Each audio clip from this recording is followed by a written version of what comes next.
بسم اللہ الرحمن الرحیم۔ السلام علیکم ورحمۃ اللہ وبرکاتہ۔ الحمدللہ، احادیث مبارکہ سے مستفاد ہوا کہ روزہ اجر و ثواب کے ساتھ ساتھ حصول صحت کا بھی ذریعہ ہے۔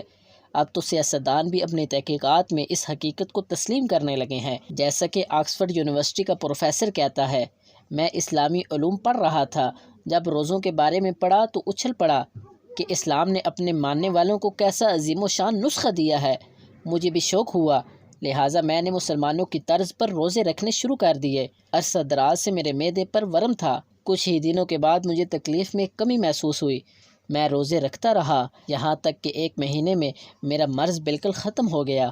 ہالینڈ کا پادری کہتا ہے، میں نے شوگر، دل اور معدے کے مریضوں کو مسلسل 30 دن روزے رکھوائے، نتیجتاً شوگر والوں کی شوگر کنٹرول ہو گئی، دل کے مریضوں کی گھبراہٹ اور سانس کا پھولنا کم ہوا اور معدے کے مریضوں کو سب سے زیادہ فائدہ ہوا۔ ایک انگریز ماہر نفسیات کا بیان ہے، روزے سے جسمانی کھچاؤ، ذہنی ڈپریشن اور نفسیاتی امراض کا خاتمہ ہوتا ہے۔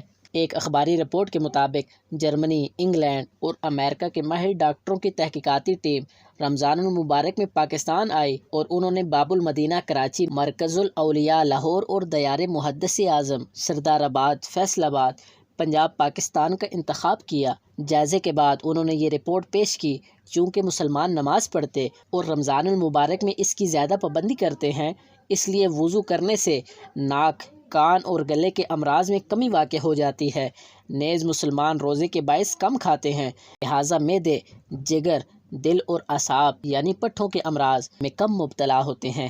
حضرت سیدنا ابو ہریرہ رضی اللہ تعالیٰ عنہ سے روایت ہے کہ حضور صلی اللہ علیہ وآلہ وسلم فرماتے ہیں، آدمی کے ہر نیک کام کا بدلہ 10 سے 700 گنا تک دیا جاتا ہے۔